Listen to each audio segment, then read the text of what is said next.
The Deputy Chief Justice Raymond Zondo will be handing over his report on state capture to President Cyril Ramaphosa this afternoon. The report sheds light on what was going on in government in recent years. Zondo is expected to do the handover in 3 phases. The first part will be delivered to the President at the Union Buildings. The time set on that is 3:30 p.m. But some political parties are not happy about this. Let's delve into this further with Professor Cathleen Powell, an associate professor in public law at the University of Cape Town. Kathy, thank you for your time.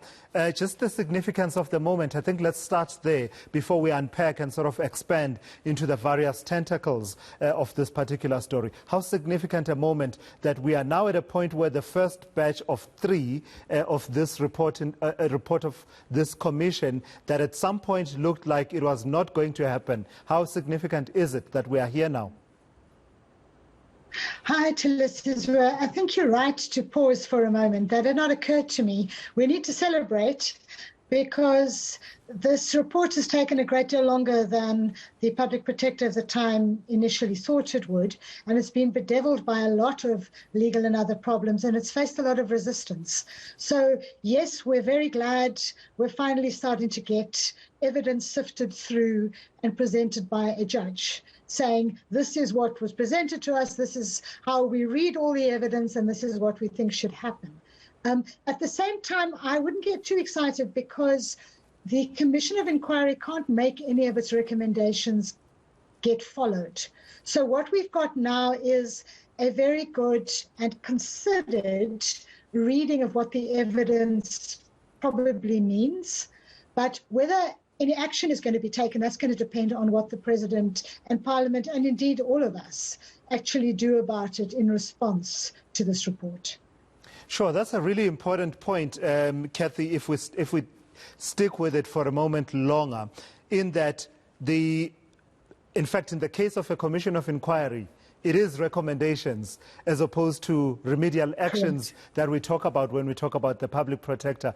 Its work basically, Exactly. the fruition, bringing it to fruition depends on the actions of other actors, such as, for instance, the President. And one imagines that there will be recommendations that talk to agencies, the National Prosecuting Authority, etc., etc. If those are not followed through, we basically wasted almost R1 billion in the last 3 years.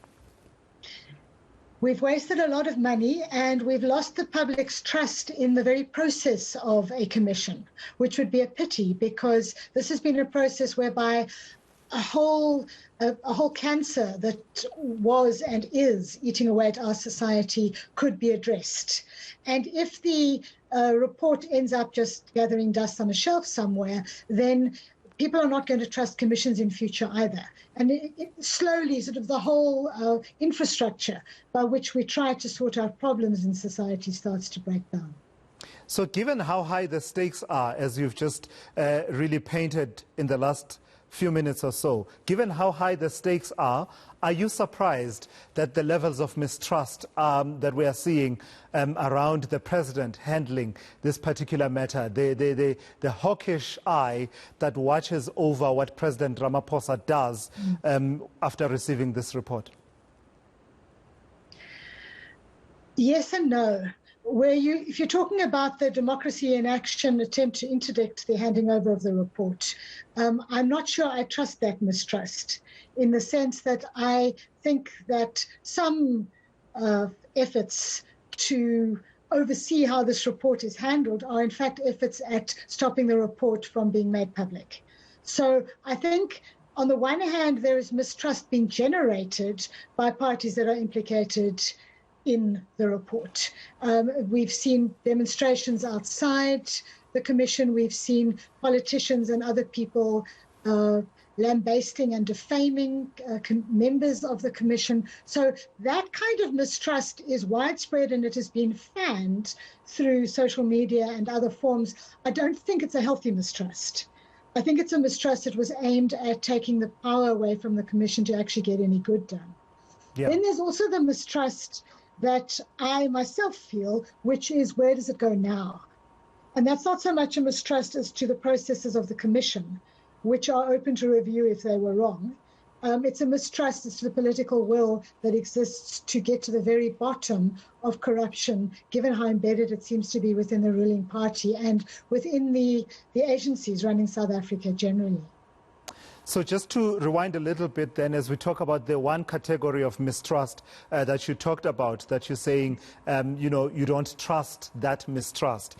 From where you sit, is there nothing at all that should make us take a second look around the legally prescribed processes of handling a report of a commission of inquiry in an instance where the name of the president did come up in the testimonies of some of the witnesses and came up in a way that was not flattering of the president. Whether or not, of course, that becomes a finding against the president is a separate matter altogether. Is there no debate at all, as far as you can see, around potential conflict of interest? I can see no debate at all. What the applicants are trying to do in this court case and what the critics are trying to do is to rely on the principles of natural justice, which is that nobody can be a judge in his or her own cause. Fine, it's a good principle of natural justice. It doesn't apply to this process. It would apply to Zondo himself. So had Zondo been implicated, he should not have heard the entire proceedings. But it doesn't apply to the mere receiving of 3 volumes of paper by the president. Remember that it is the office of the president that commissioned this commission. It set up the commission, and it is therefore as a formality to be returned to that president. Should the president act on it, that action may be open to court challenges. But the mere receiving of the report is what the president, in fact, has to do. Remember that Cyril Ramaphosa did not appoint Zondo. He did not choose the judge. He did not even choose the commission. That was done by his predecessor. But now, as the incumbent of the office of president, he has to receive the report. That's what the law on commissions of inquiry require. Yeah. Lastly, Kathy, what's your sense about how likely this whole report, this first part and the subsequent other 2 parts and their recommendations, how likely are they to face extensive litigation and also the implication thereof in the implementation of the recommendations that will be subject, one imagines, to extensive litigation over the coming years, if not the coming decade? Look, given how much lawfare we've had so far in South Africa, I think it is highly likely that every adverse finding, almost every adverse finding, is going to be litigated. And we've just got to sort of buckle up for that long ride. But at the same time, that doesn't mean that we can't start acting on the report. So the recommendations can be followed. They will remain in force until they are overturned. Not that, as you yourself noticed, recommendations are not binding, so that the President and Parliament and we ourselves have to put our weight behind them. But once the President chooses to give effect to recommendations, they can be acted on even while they are being challenged. And that's what we have to do. We have to start moving. Remember, the virtue of a commission of inquiry not being a court of law is that it was able to look more broadly at the systemic problems. It's not looking at the guilt or innocence of a specific person.